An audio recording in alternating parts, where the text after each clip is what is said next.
बरसात की एक शाम बख्शीगंज गांव के दो लोग भोलू की चाय की दुकान पर बैठे हैं। उनके चेहरे से साफ दिख रहा था कि वे काफ़ी उदास हैं। जहां यह सभी लोग मिलके भोलू की 2-3 कप चाय पी जाते थे, वहीं आज किसी से 1 कप चाय तक नहीं पी जा रही है। इसी बीच गांव के वर्तमान हेडमास्टर कैलाश उपाध्याय भोलू की चाय की दुकान पर आ पहुंचे। अरे रामलाल, माधव, तुम लोग यहाँ इतना उदास होकर क्यों बैठे हो? मुझे इस गांव में आए हुए इतने दिन हो गए। मैंने तो कभी तुम लोगों को इतना परेशान नहीं देखा। हमेशा हंसते मुस्कुराते हुए ही देखा है। लेकिन आज अचानक क्या हुआ? मुझे पता था आप थोड़ी देर में यहाँ आ जाएंगे। हाँ हाँ भोलू, आज अपनी वो अदरक वाली चाय ही पिलाना मुझे, ठीक है? बहुत देर से सर दर्द कर रहा है। और हाँ, तुम लोग बताए नहीं कि क्या हुआ है, इतना उदास क्यों हो? असल में क्या है ना मास्टर जी, आज हम सभी लोगों का मन बहुत उदास है। क्यों, क्या हुआ? आप तो जानते ही हैं मास्टर जी, हमारे गांव में कोई अस्पताल नहीं था। कोई भी बीमार होता था तो उसको 2 गांव पार 10 मील दूर जाना पड़ता था। अस्पताल पहुंचने से पहले तो कितनों की मौत हो जाती थी। इसलिए हम सभी ने मिलकर अपने पैसे बचाकर वहाँ एक अस्पताल बनवाया। लेकिन क्या? हमारी सारी बचत ख़त्म हो गई है। अस्पताल तो बन गया, मगर बिस्तर खरीदने बाकी रह गए। हमारे पास तो और पैसे नहीं बचे हैं। अब क्या होगा? ओह, तो ऐसी बात है। मेरे पास कुछ पैसे तो थे, मगर वह मेरी बेटी की शादी में खर्च हो गए। लेकिन हाँ, इच्छापुर गांव में मेरी पुश्तैनी ज़मीन पड़ी है। अगर उसे बेच दिया जाए तो पैसे आ जाएंगे। यह आप क्या कह रहे हैं मास्टर जी? आप अपनी पुश्तैनी ज़मीन बेच देंगे? मेरी तो बस यह 1 साल और नौकरी बची है। मैंने तो मन बना लिया है, जो प्यार यहाँ मिल रहा है मैं तो बाकी की ज़िंदगी यहीं गुजार दूंगा। वैसे भी यह तो बड़ा पुण्य का काम है। भगवान ऐसे अवसर बार बार नहीं देते। रामलाल, माधव और भोलू की आंखों में मानो आंसू आ गए। तीनों ने हाथ जोड़कर कैलाश मास्टर जी का शुक्रिया किया। अरे अरे, या क्या कर रहे हो? अच्छा सुनो, हम लोग कल ही निकल जाएंगे। काफ़ी समय से कुछ लोग मुझसे वह ज़मीन खरीदना चाहते थे। देखते हैं, अगर इस बार बात हुई तो उनको ही बेच देंगे।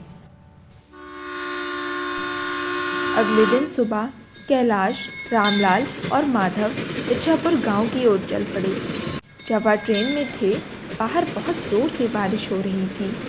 आसमान काले बादलों से ढका हुआ था और हवा भी बहुत तेज चल रही थी।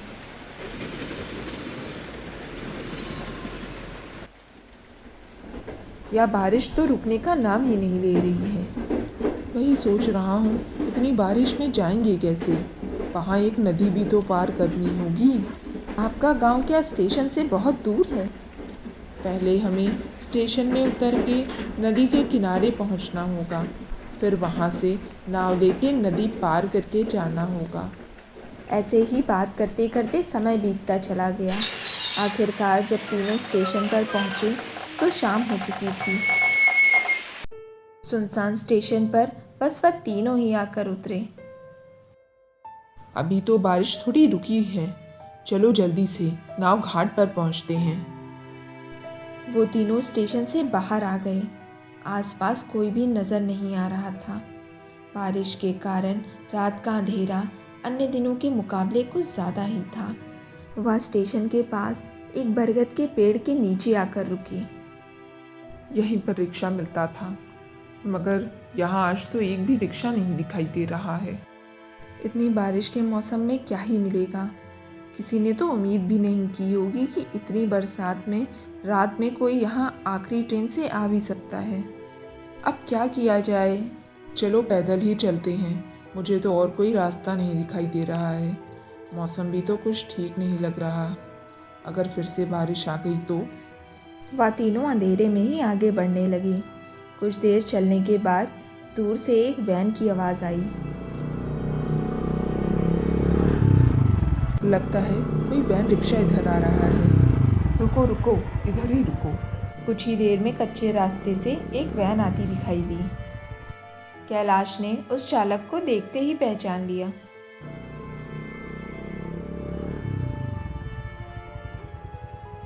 अरे रतन भैया, आपसे मिले हुए कितने महीने हो गए। वह आदमी थोड़ी देर कैलाश को देखता रहा और बोला, अरे कैलाश, कैसे हो? अपने घर जा रहे हो क्या? जी रतन भैया, मैं ठीक हूँ। यह दोनों हैं रामलाल और माधव। मैं जिस गांव में अभी मास्टर हूँ ना, यह दोनों उस गांव में ही हैं। हम सब तो अभी मेरे घर जा रहे थे। रतन भैया, आप हम लोग को नदी के किनारे ले चलोगे क्या? तो आज रात की नाव मिल जाती।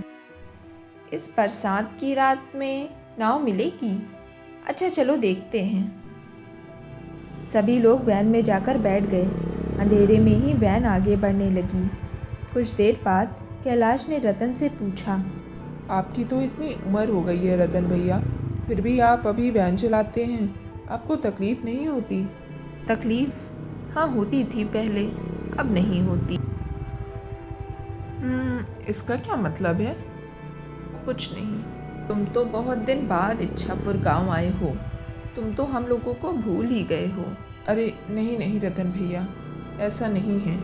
दरअसल काम के चक्कर में कहीं आना जाना हो ही नहीं पाता है। आज भी तो एक ज़रूरी काम से आया हूँ। वो गांव में मेरी एक पुश्तैनी ज़मीन है ना, उसे बेचने आया हूँ।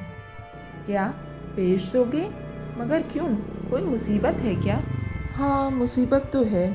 जिस गांव में मैं रहता हूँ, अभी उस गांव के लोगों ने अपने बचाए हुए पैसों से अस्पताल तो बनवा लिया है, लेकिन उस अस्पताल में बेड खरीदने के पैसे नहीं जुटा पा रहे हैं। इसलिए मैंने सोचा अपनी पुश्तैनी ज़मीन बेचकर उनकी थोड़ी मदद कर दूँ। वैसे भी वह ज़मीन तो कई सालों से खाली पड़ी है। क्या बात है कैलाश, तुम सचमुच इच्छापुर गांव का गर्व हो। अरे नहीं नहीं, ऐसी कोई बात नहीं है रतन भैया, यह तो एक पुण्य का काम है। ऐसे ही बात करते करते सभी लोग नदी के किनारे आ पहुँचे। जिस बात का डर था वही हुआ। एक भी माझी घाट पर नहीं है। वैसे भी इतनी रात हो गई है, और फिर बारिश, कोई क्यों ही रहेगा। अभी तो यह बहुत बड़ी मुसीबत हो गई मास्टर जी। लगता है आज रात बारिश में भीग कर ही गुजारा करना पड़ेगा। अब क्या होगा मास्टर जी? आसमान का हाल देखा? लगता है फिर से बारिश आने वाली है। अगर आप लोग बुरा ना माने तो मैं एक बात कहूँ? आप ऐसे क्यों बोल रहे हैं रतन भैया? बोलिए ना, आप क्या कहना चाहते हैं? लगता है बारिश फिर से आने वाली है। अगर आप लोगों को ठीक लगे तो सामने ही मेरा घर है। आप लोग आज की रात वहीं बिता लेना। ठीक कह रहे हैं आप। रामलाल, माधव, और तो कोई रास्ता नहीं दिख रहा है। आज की रात वहीं गुजार लें। हाँ मास्टर जी, ये ठीक रहेगा। सभी लोग मिलके रतन के घर की ओर बढ़ने लगे। जैसे ही वे सब घर के अंदर घुसे, एक अजीब सी बदबू आने लगी, मानो बहुत दिन बाद कोई इस घर को खोल रहा हो। रतन भैया, ये घर के अंदर ऐसी बदबू क्यों? और यह फर्श भी कैसा भीगा भीगा सा लग रहा है। असल में मैं तो आधे समय अपनी गाड़ी लेकर बाहर ही रहता हूँ, और पानी तो शायद खिड़की से अंदर आया होगा। घर के कोने में एक टूटी हुई खिड़की थी, जिससे हवा अंदर आ रही थी। घर में कुछ खाने के लिए तो है नहीं। मैं आप लोगों के लिए कुछ खाने का इंतज़ाम नहीं कर पाया। आप उसकी चिंता मत करिए। इतने ख़राब मौसम में आज रात रहने के लिए जगह मिल गई, इससे ज़्यादा और क्या चाहिए। अगर आप नहीं होते तो हम तो मुसीबत में पड़ जाते। अरे ऐसी कोई बात नहीं है। ठीक है, आप लोग सो जाइए। और आप कहाँ सोएंगे? मैं तो बाहर सो जाऊंगा। क्यों? आप हम लोग के साथ सो जाओ ना। नहीं नहीं, मुझे कोई दिक्कत नहीं। वे तीनों चटाई बिछाकर जमीन पर लेट गए।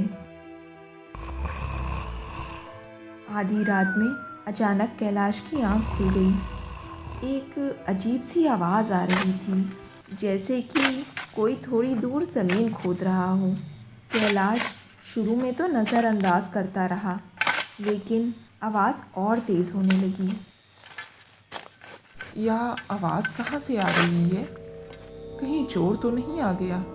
कैलाश तेजी से उठा और खिड़की के पास आकर बाहर देखने लगा। रतन भैया पेड़ के नीचे खुदाई कर रहे हैं।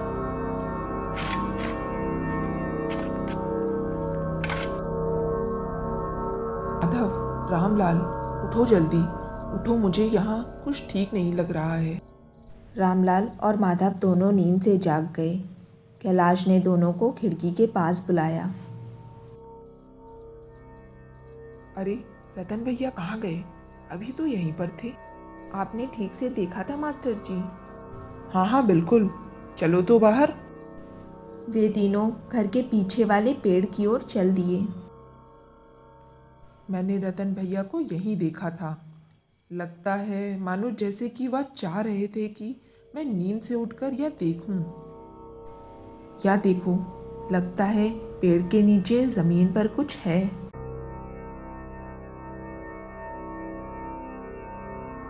देख तो रामलाल, क्या है वहां?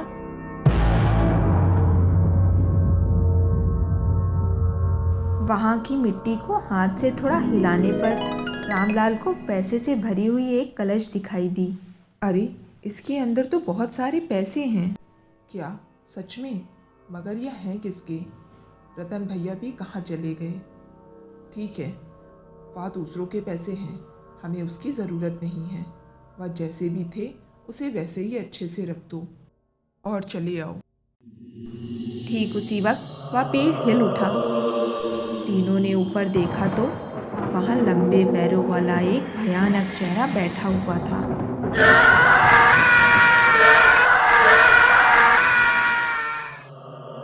डरो मत कैलाश, मैं रतन हूँ। मैं यही देखना चाहता था कि तुम समय के साथ लालची तो नहीं हो गए हो। तुम सच में गांव का गर्व हो कैलाश। तुम चाहते तो यह पैसे आसानी से ले सकते थे, और मैं अकेला बूढ़ा आदमी तुम तीनों के सामने तो टिक भी नहीं पाता। लेकिन आप? मैं 1 साल पहले ही मर चुका हूँ। एक दिन मैं अपनी वैन लेके लाइन के उस पार जा रहा था। ऐसे में एक ट्रेन आके, छोड़ो उस बात को, लेकिन मेरे बचाए हुए पैसे की वजह से मुझे मुक्ति नहीं मिल पा रही थी। मैं किसी सच्चे इंसान की तलाश में था। आज मुझे वह मिल गया। तुम लोगों से बात करके ही मैं समझ गया था कि तुम लोग ईमानदार हो। बस मैंने थोड़ा जांच लिया, क्या पैसे ले जाऊं और अस्पताल में लगा दूं। मगर रतन भैया, अब मुझे मुक्ति मिलेगी। क्या कहते हुए रतन का भयानक चेहरा हवा में गायब हो जाता है। वह तीनों बस पैसे से भरे हुए कलश को देखते रह गए। बारिश की रात एक भूतिया घर में बिताए हुए वह पल उन लोगों के मन में पूरी तरह से कैद होकर रह गए। Like and subscribe.